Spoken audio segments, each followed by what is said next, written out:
You think कि Trump is controlled by Israel? 110%। Trump को Netanyahu order करते हैं कि you have to bomb on Iran.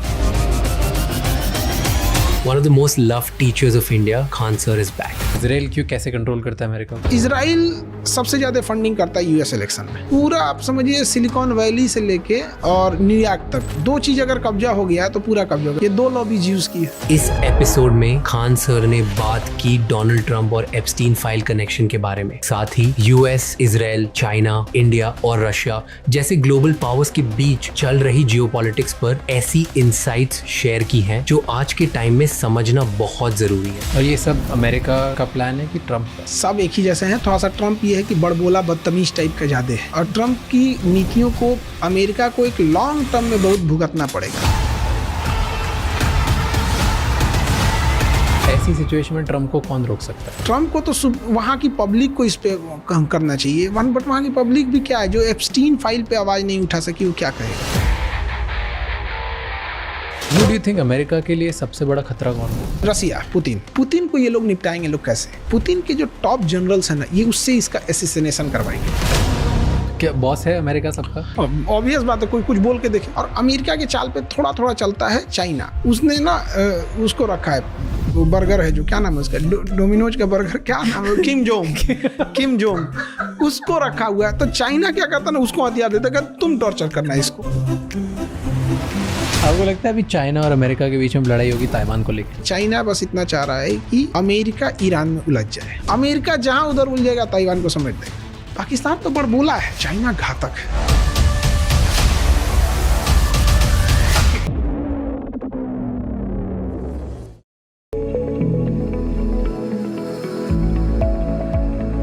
तो पिछली बार ना हमने पाकिस्तान और इंडिया की रिलेशनशिप की बात करी थी। इस बार मैं चाहता था कि अपन अमेरिका और इंडिया की रिलेशनशिप की बात करें। तो अमेरिका इतना पावरफुल क्यों है? वो ना सबसे बड़ा देश है, ना सबसे ज़्यादा पॉपुलेशन वाला देश है। पहले एक टाइम पर जब वो पावर में आया, उस टाइम पे सबसे ज़्यादा दुनिया में इन्फ्लुएंस और जो लोगों पे दबदबा था वो भी उसका नहीं था। तो कुछ नहीं था उसके बाद भी, लेकिन उसके बाद भी आज पूरा देश, पूरा दुनिया उसको सुनता है। हमारा देश भी, हर देश। हमारे ऊपर परमाणु बम मारने आया तो फिर भी दोस्त बनते हैं हम लोग।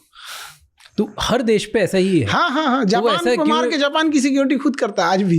दोनों परमाणु बम जापान पे मारा 1945 में, आज भी जापान की सिक्योरिटी अमेरिका ही करता। तो ऐसा क्यों है? वो क्यों पावरफुल कैसे बन गया इतना? अब देखिए, इसके कई रीजन है। अब जैसे हम लोग पहले इंडिया पाकिस्तान के रिलेशन की बात किए थे, तो हमारे से अभी पाकिस्तान रिलेशनशिप से हट गया है। अभी उसका चक्कर चल रहा है चाइना से। पाकिस्तान उसको यूज करके छोड़ दिया। तो उसके अब हटाते हैं उसकी में। अमेरिका के साथ क्या है ना, एक कहावत कहा जाता है, ज्योग्राफी क्रिएट्स इकोनॉमी। आपकी ज्योग्राफी कैसी है वहां हो जाएगा। जैसे झारखंड की ज्योग्राफी, ऑटोमेटिक खनिज निकल रहा है वहां से, automatic. But geography creates economy and the politics hold this economy. अगर आपका पॉलिटिक्स वहाँ पे राजनीति खराब है ना, तो वो इकोनॉमी बर्बाद हो जाएगी। झारखंड, उसकी ज्योग्राफी उसको पैसा दे रही है, बट पॉलिटिक्स वहाँ पे उतना सस्टेन नहीं कर पाई। मतलब एक समझिए कि पिछड़े राज्यों में उसकी गिनती हो रही है। जबकि सबसे ज्यादा खनिज होना चाहिए। उसका उल्टा सिंगापुर में देखिए, सिंगापुर का लोकेशन इतना जबरदस्त है ना कि सारी जहाजें वहीं से जाती है। सिंगापुर में इतनी कम जमीनें हैं ना कि वहाँ फैक्ट्रीज जो हैं वो पानी वाली जहाज पे लगा दी गई है, और जहाज को समुद्र में भेजा गया है। लोग ड्यूटी करने छोटी नाव से जाते हैं, आपको पता ही जी। जमीन ही नहीं है वहाँ पे, इतना छोटा सा देश है। 1965 में आजाद होता है यहाँ पे। तो वहाँ पे ज्योग्राफी ने इकोनॉमी को क्रिएट किया, लेकिन वहाँ के जो पॉलिटिशियन ने उसको होल्ड करके रख लिया, बचा के रख लिया इस चीज को।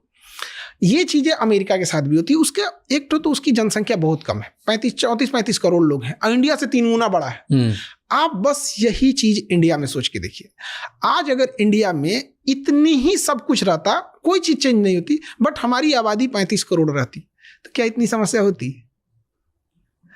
ऑब्वियसली हम हाथी हैं, हम हाथी खाता बहुत ज्यादा है। तो हम लोग क्या है ना कि आप सोचिए कि चलिए ऊपर से अगर 80,000 करोड़ रुपए हम निकालेंगे ना, तो सबको 500 रुपए पहुंचता है किसान को। 80,000 करोड़ निकला है, तो ये उसका एक तो एरिया बड़ा है, ठीक है, पॉपुलेशन बहुत कम है, और मिनरल रिच है, उसके किसी न किसी एरिया में कुछ कुछ होता है, और वो दूर इतना है ना, इतना दूर है कि उसका दुश्मन बनना बहुत इम्पॉसिबल है। आप वहां तक कैसे पहुंचेगा? एकदम हाई ग्रेड का मिसाइल होना चाहिए। अब अमेरिका ने सबसे अच्छी चाल क्या किया, उसने अपनी इकोनॉमी को होल्ड करने के लिए पॉलिटिकल पावर का बहुत इस्तेमाल किया। जैसे वो हर नियम बनाता है जो आप अमेरिका तक नहीं पहुंच सके। जैसे 300 किलोमीटर से ज्यादा मारक क्षमता की आप मिसाइल नहीं बना सकते हैं, परमाणु बम नहीं रख सकते हैं, बड़ी नेवी रखने नहीं देगा, यूरेनियम, उसे पता है कि सबसे खतरनाक चीज यूरेनियम है, तो NSG बना दिया, न्यूक्लियर सप्लायर ग्रुप। इंडिया भी उससे बाहर है, आप यूरेनियम नहीं रख सकते। तो हर पॉलिसी उसकी, जैसे हमें लगता है WTO हमारे लिए काम करता है, नहीं काम करता है। ये पूरी तरह अमेरिका को सिक्योर करने के लिए काम किया जा रहा है। तो उसका सिस्टम इस तरह से है। और गौर करके देखिएगा आप, अमेरिका में कौन जाके बसता है? जो अपने अपने देश के टॉप पैसे वाले लोग थे, टॉप ब्रेन वाले थे, टॉप एंटरप्रेन्योर थे, वो जाके अमेरिका में बस रहे हैं। तो केवल क्रीम खींचा है अपने यहाँ पर। और अमेरिका को भी ये बात दाद देनी पड़ेगी कि वहाँ उस देश में कोई आके न्यूयॉर्क का मेयर बन जाता है और वहाँ का नहीं रहता है। और भाषण क्या देता है न्यूयॉर्क का mayor Zohran Mamdani? City of the immigrants, run by immigrants and rule by immigrants. क्या ये इंडिया में पॉसिबल है? नहीं। यहां पर तो ये हाल हो जाएगा कि लखनऊ का आदमी जयपुर में बाहरी हो जाता है, भोपाल का आदमी इंदौर में बाहरी है। वहां पे क्या है ना, उसने बाहर इंटेलेक्चुअल लोगों को दिल खोल के उसने बुलाया। तो इस वजह से आप देखिएगा पूरी दुनिया से दुश्मनी है, लेकिन पूरी दुनिया के टॉप ब्रेन, टॉप लोग वहीं चले गए हैं। और उसने उस टाइप का माहौल भी दिया है। अब इसको वो होल्ड कैसे करे, इसलिए पूरी दुनिया पे हथियार को रखता है, हथियार। और उसका सबसे बड़ा बिजनेस है हथियारों का। वो कभी युद्ध नहीं रोक सकता है। वो एक युद्ध होता है तो अमेरिका को 10 फायदे होते हैं। मारेगा, उसका हथियार बिकेगा, 10 लोग डरेंगे, उसी से हथियार खरीदेंगे। अब जो देश बर्बाद हुआ है वो वर्ल्ड बैंक से लोन लेगा, वर्ल्ड बैंक को पैसा यही देगा, वहाँ से कमाएंगे। फिर जो उस पर कंपनियाँ आएंगी वो इन्हीं से खरीदेंगे, सब यही कमाता है। तो उसकी इस तरह से उसने बना के रखा। अच्छा, अगर यूरोप या एशिया जैसे देशों में रहता, जिसके पास में बॉर्डर रहते, तो उसको भी बहुत डिस्प्यूट होता। वो अपने आसपास में किसी दुश्मन को पनपने नहीं देता है। मैक्सिको हो गया, कनाडा के राष्ट्रपति को कहता है कि तुम तो मेरे गवर्नर हो, तुम्हारा वो मेरा ही स्टेट है वो कनाडा। वेनेजुएला के राष्ट्रपति को उठा ले गया। और ये सब होते बड़े बेशरम है। जिसको नंगे घूमने में शर्म नहीं लगता, उसे वादा तोड़ने में क्या शर्म लगेगा? प्रैक्टिकली सोच। अब उनका कल्चर भी अलग टाइप का है। इलोन मस्क के पिताजी जो थे, एरोल मस्क, उन्होंने जब शादी किया तो एक डिवोर्सी लड़की औरत से शादी किया। तो जिस महिला से शादी की उसकी ऑलरेडी एक बेटी थी, वो 4 साल की थी। तो जब शादी किए तो रिश्ते चले, कुछ दिन बाद उस महिला से, जिस इलोन मस्क के पिता ने जिससे शादी किया था, उससे डिवोर्स हो गया। तो उसकी जो बेटी थी 4 साल की, उसको खर्चा पानी पैसा उसे यही देते थे। बाद में जो बड़ी हो गई तो इलोन मस्क के पापा उसकी बेटी से शादी कर लिए। मतलब पहले उसकी माँ से किए, फिर उसकी बेटी से। जब उसकी माँ से शादी किए थे तो उसकी बेटी की 4 साल की थी। अब बड़ी हो गई, उसके 2 बेटे भी हैं, और दोनों इलोन मस्क के भाई हैं सब। इलोन मस्क के पिता के। तो उसका कल्चर सब अजीब टाइप का है। ये सब ट्रू है? मुझे नहीं पता था ये। एकदम बिल्कुल ट्रू है। पर ऐसे ओके, तो ऐसा कल्चर क्यों है? ऐसा किसी को किसी चीज से फर्क नहीं पड़ता? अपना कल्चर रहे तब तो। हम लोग इंडिया वाले, इंडिया का कल्चर, वहां जो जहां से गया अपना कल्चर बना दिया है। अब किसी को अपने एरिया में रहने पे, अब जैसे हमको श्रीलंका में घुमा दीजिएगा, श्रीलंका में हमको कौन जान रहा है? हम लोअर टी-शर्ट पहन के घूम देंगे। तो वैसे ही वहां है, वहां जो जहां से गया वहीं से, उसको कोई माई बाप वहीं नहीं पूछने वाला। और फिर जब वो इतनी दूर है तो दुनिया उसकी सुनती क्यों है? पावर है उसके पास। सबसे बड़ा चीज क्या है, वो ये कंट्रोल करता है कि आप हर घर में क्या क्या यूज हो रहा है, उसको वो कंट्रोल करता है। ये कैसे आया उसके पास? वो सेकेंड वर्ल्ड वॉर के टाइम पे ना वो हथियार बनाता था और ब्रिटेन को हथियार बेचता था। और सेकेंड वर्ल्ड वॉर के पास पूरी दुनिया में डर का माहौल हो गया कि हमारा पैसा लूट जाएगा, हमारा सोना लूट जाएगा। तो सारे देशों ने ना पैसा और सोना लेके रख दिया अमेरिका के पास। अब अमेरिका को लग गया कि सोना देना नहीं है इसको, अब क्या करें? तो इसके लिए उसने एक डॉलर कूटनीति लाई। उसने कहा ना कि आपको जो चीज खरीदना है, हथियार खरीदना है ना, हथियार खरीद लीजिए, लेकिन पैसा डॉलर में लीजिएगा। तो सोना रखा था, डॉलर छापने में क्या जाता है, डॉलर छाप छाप के दे रहा था। इससे अमेरिका को लगा ना ये हमारा डॉलर तो छाप देंगे, हमको क्या जाता है, यहीं पैसा देंगे। और यहीं से वो सोचा कि पूरी दुनिया को हम मजबूर कर देंगे कि आप कोई भी चीज खरीदिएगा तो डॉलर में खरीदिएगा। आज भी दुनिया का 80% से ज्यादा ट्रेड डॉलर में होता है। और उसने सोचा, और कोई अगर डॉलर लेने से मना किया तो या तो उसको डायरेक्ट मारेगा या तो इनडायरेक्ट मारेगा। जैसे वेनेजुएला को डायरेक्ट ले गया, ईरान को डायरेक्ट ले गया, इनडायरेक्ट लेना रहेगा तो इनडायरेक्ट भी उसके पड़ोसी को हथियार दे देगा। कुछ नहीं करना, उसके मंत्रिमंडल में 4 आदमी को करोड़ रुपया दे देगा, 100 करोड़ रुपया पकड़ा देगा, वो कहेगा कि हम प्रधानमंत्री हटा के वही रहेगा, तो तख्ता पलट करा देगा। शेख हसीना के साथ क्या किया, यही कराया। और इसके लिए उसका साथ देती है सब सोशल मीडिया। हर घर में सोशल मीडिया है, ट्विटर उसका, फेसबुक उसका, हर चीज पर उसका अपना कंट्रोल है। और वहां से वो नैरेटिव सेट करता है। पहले उस देश की इकोनॉमी चौपट करेगा, वहाँ महंगाई लाएगा, अपोजिशन लीडर्स को भर भर के पैसे देगा, अपोजिशन लीडर्स के बातों को सोशल मीडिया से उठाएगा, जिनकी सरकार गिरानी है उनके केवल निगेटिव चीज़ों को चलाएगा। 5-7 साल जब ये हो जाएगा तो फिर देखेगा कि उनके टॉप जो करीबी लोग हैं उनको खरीदना चालू करेगा, अपने एजेंट्स को भेजेगा CIA के थ्रू, और धीरे धीरे करके पूरी इकोनॉमी गिरा देगा। अमेरिका टिकता है क्योंकि उसके पास पैसे हैं, और पैसा तब तक है जब तक दुनिया व्यापार कर रही है, और डॉलर में करेगी, और नहीं तो ये इसके पास हथियार इतना बड़ा मार्केट है। आप सोचिए कि जीवन भर अगर हम 100 एकड़ खेती करें, 100 एकड़ जमीन पे जीवन भर खेती करें, हमको उतना फायदा नहीं होगा जितना हम एक तोप बेच के खरीद लेंगे। एक तोप बेचेंगे उतना हो जाएगा। जीवन भर हमने 100 एकड़ पर खूब खेती किया है, तो उनके पास यही होता है, और वो लड़ाई रोकेंगे नहीं, और हमेशा एडवांस दिखाते रहते हैं। अभी जैसे अरब वाले को, हम लोग को लगता है कि अरब वालों को मार दिया ईरान, ये नहीं, अमेरिका जानबूझ के कर आएगी, तुम पिटाओगे फिर खरीदोगे किससे? हम ही से खरीदोगे। हम कहेंगे अच्छा ये वाले पे ना पिटा गए, ये उससे एडवांस है। बट ये जो कर रहा है अभी जो अमेरिका का प्रेसिडेंट, वो जैसे आपने बोला वेनेजुएला को रातों रात उसने उठवा लिया प्रेसिडेंट को, राइट, कहीं पे भी झगड़े करा दिए, किसी की भी सरकार गिरा दी। तो इसका मतलब ये है कि अमेरिका आज जो देश उसके खिलाफ है, या जो अंदर से थोड़ा भी उसके खिलाफ पनपेगा, उसके प्रेसिडेंट को रातों रात उठा लेगा। कोई कुछ नहीं बोल सकता है। हम लोग, पूरी दुनिया एप्स्टीन फाइल वालों से कंट्रोल हो रही है, तो हम लोग, कोई कुछ नहीं कर सकता अमेरिका का। वेनेजुएला, आप सोचिए कि वेनेजुएला के राष्ट्रपति को उठा ले गया, पूरी दुनिया को यूनाइट होना चाहिए था, पूरी दुनिया को यूनाइट होना चाहिए। हाँ। नहीं हो पाई क्योंकि डर है उसको। कौन यूनाइट होगा? हम इंडिया। कल को पाकिस्तान को हमसे ज्यादा हथियार दे देगा उठा के। F-35 दे दिया पाकिस्तान को उठा के, पूरी समीकरण चेंज हो जाएगी। F-35 दिल्ली के ऊपर उड़ेगा, हमको नहीं दिखेगा। तो हम लोग अमेरिका को ना, चाहे डायरेक्ट या इनडायरेक्ट, उसको खुश रखना है। उसके पास यही चीजें हैं। और अमेरिका के चाल पे थोड़ा थोड़ा चलता है चाइना। उसने ना उसको रखा है, वो बर्गर है जो, क्या नाम है उसका, डोमिनोज का बर्गर, क्या नाम है, किम जोंग, उसको रखा हुआ है। तो चाइना क्या करता है ना, उसको हथियार देता है, तुम टॉर्चर करना इसको। तो डायरेक्टली इनडायरेक्टली कोई देश अगर कुछ भी करेगा, जैसे उसे ईरान से लड़ाई रखनी थी, अपना वेनेजुएला के राष्ट्रपति को उठाना था और बशर अल असद को, 3 लोग को खत्म करना था। ये 4 साल से प्लान चल रही थी। इसीलिए यूक्रेन को फंसा दिया गया, पूरी बैक से हथियार दी जा रही है। इधर यूक्रेन लड़ रहा था, सीरिया से बशर की सरकार चली गई, वेनेजुएला से ये चले गए, और इधर ईरान को लपेट दिया। और इसमें रूस की भी गलती है। क्या गलती है? दुनिया आप समझ रही है ना, इसके साथ खड़े होने से हमको कुछ नहीं मिलेगा। किसके साथ? रूस के साथ खड़े होने से। आखिर कोई रूस का साथ छोड़ रहा है तो कहीं ना कहीं ये भी दिख रहा है ना, उसके सामने से ईरान को उठा के ले गया ना। आप किसी नाटो मेंबर को एक को मार, एक यूक्रेन को तो डायरेक्ट मार रहे हैं। क्या किया? सब मिलकर यूक्रेन की मदद कर रहा है कि नहीं? इन लोगों को भी करना चाहिए। हालांकि दे रहा है, रसिया हथियार दे रहा है, रसिया सैटेलाइट लोकेशन दे रहा है, लेकिन अल्टीमेटली उसको भी एक हाई पावर रडार दे देना चाहिए, कुछ उसको जो टेक्नोलॉजी चाहिए था वो दे देना चाहिए। तब तो कहीं ना कहीं ये भी उलझ के रहा है। इकोनॉमी से कमजोर हो गया रसिया बहुत ज़्यादा। बट अभी जितने दिन तक ये रुका रहेगा, ईरान से तेल का व्यापार, स्ट्रेट ऑफ हॉर्मुज से, हर दिन का ये 100 मिलियन के ऊपर का प्रॉफिट कमा रहा है। पुतिन को तो इससे फायदा ही फायदा है, और पूरी अमेरिका और पूरी दुनिया, देखिए जितना दिन revenue, sorry not profit, revenue कमा रहा है। हॉर्मुज जितनी देर तक बंद रहेगा, ईरान, अमेरिका और नेटो देशों पर उतना ज्यादा प्रेशर रहेगा कि भाई युद्ध खत्म करो।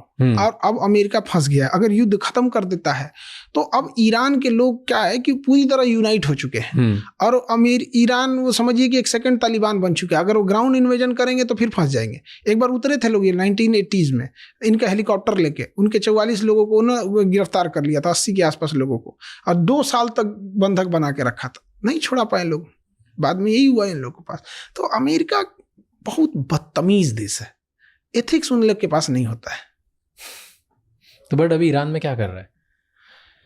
ईरान में अभी तो उनको रिजीम चेंज करने के लिए क्या रिजीम चेंज किए और तो कुछ नहीं हो रहा है, वो तो खत्म कर दिया और ज्यादा 31 डिवीजन में बना दिया। आपको क्या लगता है कैसे रुकेगा? अभी रुक जाएगा क्योंकि इसमें कौन हारेगा?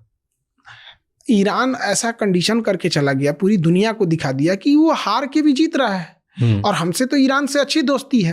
अब हम लोग की डिप्लोमेसी, हमारे जो विदेश मंत्रालय में, देखिए हम लोग जब भी बात करते हैं विदेश मंत्रालय को केवल एस जयशंकर साहब को देखते हैं, बट उनके नीचे जो है लोग मंत्रालय में काम कर रहे होते हैं, ये उनकी मेहनत होती है। एस जयशंकर साहब जाके डिलीवर करते हैं वहाँ चीज़ों पे, तो वो लोग कितना काम करके रह पाए हैं। हमको तो ये नहीं समझ में आता है कि विदेश मंत्रालय वाले लोग, मतलब समझिए युद्ध के एक दिन पहले प्रधानमंत्री को इजराइल भेजे हुए थे। दुनिया जब हमारे इंटेलिजेंस के बारे में सोचती होगी कि यार ये सब अपने प्रधानमंत्री को लड़ाई के एक दिन पहले वहाँ देश भेज दिया, सब इनका इंटेलिजेंस कैसा है। और अपने यहाँ इंडिया में पूछिएगा तो बचाव में लोग उतर जाते हैं, न कि सवाल पूछते हैं हाँ भैया हमारे प्रधानमंत्री को लड़ाई से एक दिन पहले क्यों भेजे थे। तो कहेंगे हमें थोड़ी पता था। ठीक है, नहीं पता था तो इसीलिए तो पहलगाम होता है, इसीलिए तो पुलवामा होता है, इसीलिए तो ताज होटल होता है। या हमारे प्रधानमंत्री को लड़ाई के एक दिन पहले भेज दिया, सब कहीं से लगता है ये। बट ये तो मे भी स्ट्रेटेजिक मूव भी हो सकता है ना। किस चीज के लिए? हमारे लिए वो तो इजराइल का और अमेरिका का स्ट्रेटेजिक मूव नहीं, हमारी दोस्ती इतनी स्ट्रांग हो सकती है ना कि ये मे भी पता हो और हम उसके पहले आ गए। तो हमारे अगर हमारे ईरान हमारा दुश्मन रहता या हमारे अगेंस्ट में रहता तब ना ये स्ट्रेटजी होती। ये कौन सी स्ट्रेटजी है कि हमारे 3 दोस्त में एक दोस्त पिटा रहा है? आज हम लोग को समझ में, हमारा कोई दोस्त नहीं है, कोई दुश्मन नहीं ना, हम तो न्यूट्रल है। तो न्यूट्रल तो रहना चाहिए। अगर ये बात हमारे इंटेलिजेंस वालों को पता होना चाहिए कि लड़ाई होने वाला है, कैंसिल कर देते हैं। दौरा कई बार कैंसिल होता है, लास्ट मोमेंट में कैंसिल होता है। वो बड़ा क्रूशियल टाइम था, वो बहुत नाजुक दौर है वहाँ पे। विदेश में कोई, हर इंसान फूक फूक के एक कदम रखता है। हमें दोनों को बचा के रखना है। उधर चाइना को बैलेंस करना है, रसिया को देखना है, अमेरिका को देखना है, क्योंकि हम लोग के यहाँ जो जितने भी टेक्नोलॉजी है वो अल्टीमेटली हम लोग विदेश पे डिपेंडेंट है। अपने मैन्युफैक्चरिंग के लिए चाइना पे डिपेंडेंट है, ऑयल के लिए हम अरब देशों पे डिपेंडेंट है, अब हथियारों के लिए हम मल्टीपोलर पे हैं, फ्रांस पे भी हैं, और मेनली तो अमेरिका और इजराइल पे हैं, और रसिया पे भी हैं। तो हम लोग को बड़ा बैलेंस लेके चलना होता है। तो हमें ये नहीं दिखाना है कि न्यूट्रल होने के चक्कर में ये ना दिखे कि हम एक साइड में। So coming back to Iran, अभी मैंने ये पढ़ा, ईरान ने न्यूज़ बोली कि जो युआन में डील करेगा ऑयल में, उसका जहाज हम जाने देंगे, जो डॉलर में करेगा उसका जहाज नहीं जाने देंगे। सबसे कमजोर कड़ी पे उसने चोट किया है अमेरिका के, और अमेरिका का डॉलर ही सबसे बड़ी कमजोरी है। और हमारी इंडिया, चाइना, ये ब्रिक्स मिलके अपनी जो करेंसी ला रहे हैं, ब्रिक्स करेंसी, अगर जिस दिन ये करेंसी इंप्लीमेंट हो गई तो ये करेंसी सबसे ज़्यादा डैमेज डालेगा अमेरिका को। अमेरिका बहुत खतरनाक चाल चलने जा रहा है। उसके ऊपर $40 बिलियन का कर्जा है, और अमेरिका के पास इतना पैसा नहीं है कि वो कर्जा चुका सके। हाँ, $40 ट्रिलियन का कर्जा है, और उसके पास इतने पैसे नहीं हैं कि वो कर्ज को चुका सके। इसके लिए अमेरिका एक बहुत खतरनाक चाल चलने जा रहा है। अभी आप गौर करके देखेंगे कि इधर पिछले 2-4 सालों में क्रिप्टो की वैल्यू बड़ी डाउन हो रही है। कोई वैल्यू नहीं रह गई है क्रिप्टो का, बिटकॉइन का कोई वैल्यू नहीं है। तो अमेरिका उस सारे क्रिप्टोज को अपने पास स्टोर कर रहा है, एक पूरा उसका वो बना रहा है। अब वो क्रिप्टो को अपने जितना उसे चाहिए था उतना स्टोर कर लिया है। अब वो वार के रास्ते से धमकाना चाह रहा है पूरी दुनिया को कि देखो तुम मेरी बात नहीं मानोगे तो चाहे खमैनी हो घर में घुस के मारेंगे, चाहे मादुरो हो घर से उठा के ले जाएंगे। रसिया कुछ नहीं कर पाया, चाइना, इंडिया चुपचाप बैठे थे। अब जो हमारा $40 ट्रिलियन का कर्जा है वो हम क्रिप्टो में चुकाएंगे। जैसे ये अनाउंस करेगा अमेरिका तो देखिएगा ना, क्रिप्टो की वैल्यू बहुत बढ़ेगी। अब जब क्रिप्टो की वैल्यू बढ़ जाएगी तो कहेगा लो जाओ भैया, ये ले जाओ पैसा। अब जो क्रिप्टो में दे दिया वो पैसा, अब जैसे कर्जा चुका देगा अब क्रिप्टो की वैल्यू डाउन करा देगा। यानी आपका पैसा भी चुका दिया, आपके पास कुछ बचा भी नहीं। मतलब हमने आपको पुराना नोट दे दिया, उसके बाद कह दिया नोट बंद। तो अमेरिका मेन यही है, इसीलिए वो काफी ब्रूटल एक्शन ले रहा है कि जब वो अपना कर्जा चुकाने क्रिप्टो में आएगा तो कोई बोल ना सके। इसलिए आप देखेंगे कि इसी युद्ध के दौरान लगभग $400 मिलियन से ऊपर, लगभग $800 बिलियन के आसपास चाइना ने US ट्रेजरी बॉन्ड से अपने पैसे निकाले हैं। तो धीरे धीरे सब निकालना चालू कर रहे हैं। और ये सब अमेरिका का प्लान है कि ट्रंप का? सब एक ही जैसे हैं। थोड़ा सा ट्रंप ये है कि बड़बोला बदतमीज टाइप का ज़्यादा है, और ट्रंप की इस नीतियों को अमेरिका को एक लॉन्ग टर्म में बहुत भुगतना पड़ेगा। क्यों? देखिए, हर देश को अब ये अमेरिका ये बात को साबित कर दिया है किसी भी देश के प्रेसिडेंट को कि मिलिट्री का डिसेंट्रलाइजेशन करे, वरना वेनेजुएला टाइप का हो जाएगा। और डिसेंट्रलाइजेशन जैसे ईरान है, आज ईरान के पास एटॉमिक पावर रहता तो कुछ कर पाते, नहीं कर पाते। तो हर देश को अब लगने लगा है कि अब चुपचाप बनाना है, और कोई ठीक नहीं है। जैसे अब ये लोग जब मन बढ़ जाता है ना, तो ये लोग कहीं नहीं रुकते हैं। जब ये रसिया के पास जाएंगे या कोरिया पे निपटेंगे, क्योंकि अभी तो चाइना पे नहीं जा सकते क्योंकि उसके बाद पैसा हो गया है, तो वो क्या करेगा? वो अपने प्रॉक्सीज को, जब जैसे ईरान अपने प्रॉक्सीज को हथियार देता है, अपने प्रॉक्सीज को मिसाइल देता है, अगर रसिया के पास ये चले गए और ये अपने प्रॉक्सीज को एटॉमिक हथियार दे दिया तो क्या करेंगे? तो किस दिन ये क्या करेंगे सब कोई वो नहीं, मतलब ये जंगल नियम लगा दिया कि जो पावरफुल है वही करेंगे, जंगल राज, कुछ नहीं कर सकते इनका। बट ऐसी सिचुएशन में ट्रम्प को कौन रोक सकता है? ट्रम्प को तो वहां की पब्लिक को इस पे करना चाहिए, बट वहां की पब्लिक भी क्या है, जो एप्स्टीन फाइल पे आवाज नहीं उठा सकी, वो क्या कहेगा? हम लोग कंट्रोल होते हैं एप्स्टीनियन से। नाउ दिस वर्ल्ड को पूरी तरह से एप्स्टीन वाले कंट्रोल कर रहे हैं, जो लड़कियों को खाते थे, 4 साल 5 साल की लड़कियों का रेप किया सभी से, और वहां एक्सेप्टेबल है। हमारे देश में अगर कोई रहे तो सड़क पे निकल ना सके, वहां भी एक्सेप्टेबल थोड़ी हो, खुलेआम घूम रहे हैं। मंत्रिमंडल की बैठक कर, आप बताइए, देवगौड़ा साहब जो प्रधानमंत्री थे, उनका पोता रेप केस में फंसा, पूरी पॉलिटिकल करियर खत्म हो गई। क्या वो समाज में एक्सेप्टेबल है? नहीं एक्सेप्टेबल है।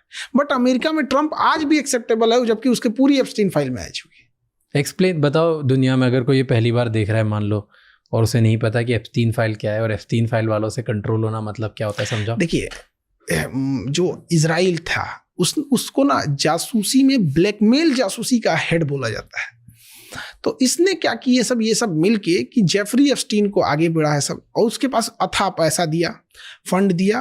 और जेफरी एप्स्टीन क्या करता था कि जितने बड़े बड़े लोग थे उन सारे लोगों को अपने यहाँ पार्टीज में बुलाता था। पार्टी में बुला के पहले शराब वगैरह, डांस वगैरह चलता था, फिर उन लोग के लिए अय्यासी के लिए लड़कियों वगैरह दे देता था, और उनकी फोटोज रख लेता था ताकि उनको ब्लैकमेल किया जा सके। और धीरे धीरे जब इसको ब्लैकमेल करते करते वहां तक पहुंचा जा सका कि हम मेन चाबी लेके अब दुनिया से कुछ भी करा देंगे। जब इसमें डोनाल्ड ट्रंप आ गए इसमें, तब हुआ कि अब एप्स्टीन को निपटा दिया जाए। तो जेफरी एप्स्टीन एक दिन जेल में सुसाइड कर लेते हैं, निकल गए। ट्रंप को नेतन्याहू ऑर्डर करते हैं कि you have to bomb on Iran. तो GBU-57 से सितंबर में ही इन्होंने बम्बार्डमेंट किया था। नेतन्याहू, हाँ, Netanyahu. America run by Israel आज के डेट में। अमेरिका पे तो आप समझिए ट्रंप के कंधा पे हाथ रख के इजराइल में बात किया जाता है। ट्रंप के इजराइल में जब जाते हैं ना, कंधे पे हाथ रख के बोला जाता है यहाँ। तो पूरी तरह से कंट्रोल किया। और आज भी न्यूयॉर्क को, मतलब इजराइल सबसे ज्यादा फंडिंग करता है यूएस इलेक्शन में। लोगों को लगता है ना कि अमेरिका इजराइल को सपोर्ट कर रहा है। तो आप बोल रहे हो इजराइल अमेरिका को से? ये लड़ाई अमेरिका की थी। ईरान किसके लिए खतरा है? आज तक ईरान के पास एक भी मिसाइल नहीं जो अमेरिका तक गिर सकती है। उसकी लड़ाई है ये, उसकी लड़ाई नहीं है।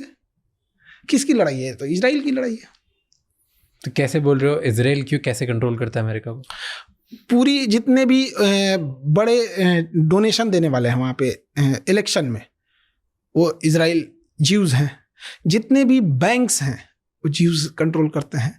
जितने भी बड़े इन्फ्लुएंसर हैं वो वही कंट्रोल करते हैं। तो वो अपने हिसाब से कंट्रोल करते हैं। टेक कंपनीज वही चलाते हैं। पूरा आप समझिए सिलिकॉन वैली से लेके और न्यूयॉर्क तक, 2 चीज अगर कब्जा हो गया तो पूरा कब्जा हो गया। सिलिकॉन वैली या न्यूयॉर्क, ये 2 लॉबी ज्यूज की है।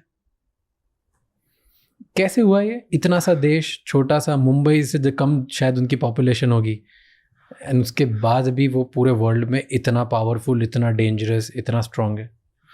ये एक दिन का नहीं, ये शुरू से ये लोग आगे रहे थे। इनको स्पेन से जब निकाला गया या ब्रिटेन से निकाला, जैसे हम लोग कहते हैं कि यहूदियों को हिटलर ने मारा था। हिटलर ये भी बताना चाहिए कि क्यों मारा था। ये सबका अपना, देखिए हुआ क्या था, ईसाई जो थे ना वो ब्याज नहीं लेते थे बैंक्स, जब पैसे पे ब्याज नहीं लेते थे, और मुस्लिम भी ब्याज नहीं लेते थे, ये लोग लेते थे।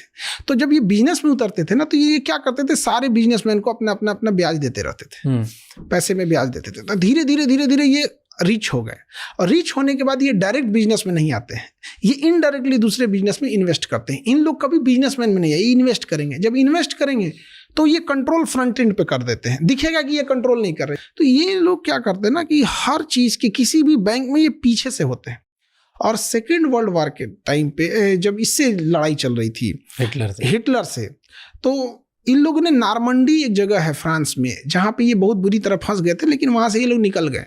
तो वहाँ पर जब जर्मनी को हराकर ब्रिटेन लगभग जीत चुका था, तो 2 दिन पहले इन लोगों को पता चल गई थी कि जर्मनी जीत चुका है, बट इन लोगों ने अफवाह उड़ा दिया कि ब्रिटेन हार गया है, मतलब ब्रिटेन जीत चुका था, जर्मनी हार गया था। तो इन लोगों ने अफवाह उड़ा दिया कि ब्रिटेन हार गया है। तो जो ब्रिटेन के बैंक्स में ट्रेजरी बिल रखे थे या जो भी फाइनेंशियल वो सब चीजें थे, लोग अपना शेयर वगैरह बेच के हटने लगे कि भैया ये तो खत्म हो गया कहानी इसका। उस समय इन लोगों ने खरीद लिया था। 2 दिन बाद पता चला ब्रिटेन जीत चुका है। तो इन लोगों के पास ये सब चीजों का बहुत कंट्रोल है। और सबसे बड़ी चीज है जासूसी इनकी, हर जगह पे। मतलब आज ईरान में ये हाल है कि 3 ऑफिसर में से 1 ऑफिसर इजराइल का है। पर ये मैं अभी तक ये नहीं समझा कि हिटलर क्यों अगेंस्ट था जूस के। वो जर्मनी में रह के पैसे से ब्रिटेन की मदद कर रहे थे। ओके। तो कहा कि भाई तुम जर्मनी में रह के पैसे से उसकी की मदद कर रहा है, तो इनको भगाना था उसको। और फिर वहां से उनको भगाया, ठीक है। फिर क्यों ये पूरी दुनिया इनसे लड़ती क्यों रहती है? मिडिल ईस्ट इनसे परेशान है, उसके आसपास के देश उसको मानते भी नहीं है, पता नहीं कितने देश कुछ ना कुछ बोलते रहते हैं। ऐसा क्यों है? सबका अपना अपना, देखिए सर्वाइवल के लिए लड़ रहा है यार। ये सबसे बड़ा चीज अरब वाले, ये डायरेक्ट नहीं लड़ सकते हैं उसको इजराइल से, तो इसलिए उसको ना एक दुश्मन दे दिए हैं, गजा।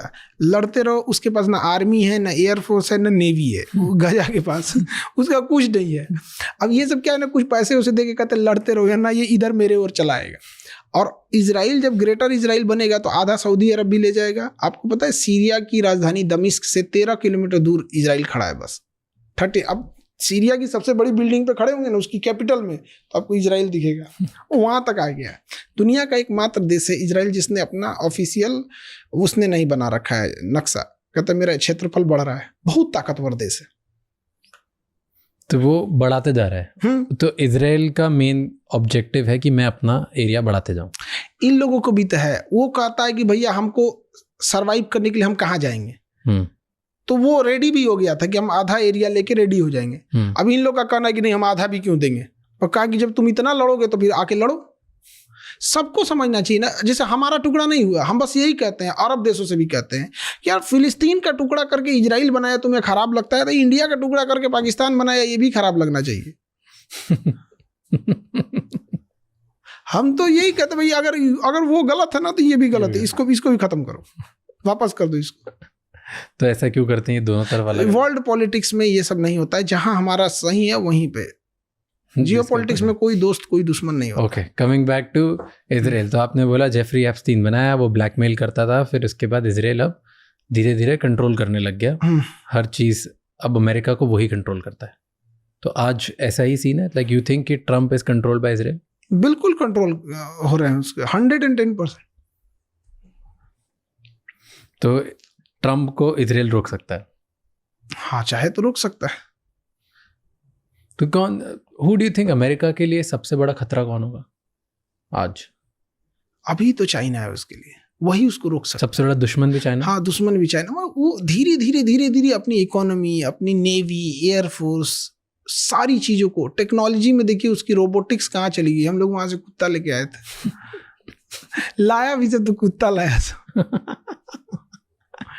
चाइना उसके वहां आए भी तो था ना, उसका कोई इंडिया में आके बोल रहा था कि हम चाइना वाली गलती इंडिया के साथ नहीं करेंगे, हम इंडिया को मौका नहीं देंगे। डू यू थिंक ये अमेरिका ने बोला था कि हम इंडिया के साथ वो गलती नहीं करेंगे जो हमने चाइना के साथ करी? इसका क्या मतलब होता है? उसने चाइना को बढ़ने दिया। जैसे जब हम लोग ने ना अपनी मार्केट कब खोले, 1991 में एलपीजी लाए, जब विदेशी कंपनी, उससे 10 साल पहले चाइना खोल दिया था। तो ये ना टेक्नोलॉजी ट्रांसफर और अपनी कंपनी उसको वहां ले जाना। अमेरिका के साथ एक प्रॉब्लम क्या है ना कि वो वहां पे मैन्युफैक्चरिंग नहीं कर सकता है। पॉपुलेशन कम होने की वजह से ज्यादातर लोग अमीर हैं, तो अमीर लोग लेबर का काम नहीं कर सकते, अमीर लोग एम्प्लॉय का काम नहीं कर सकते। अब वो लोग बड़े लेवल का काम करेंगे, तो उसकी मजबूरी ये है ना कि वो दूसरे जगह बनवाए ये सब चीजों को। तो चाइना में बनवाया, और चाइना में बनवाया, वो चाइना सब सीख गया।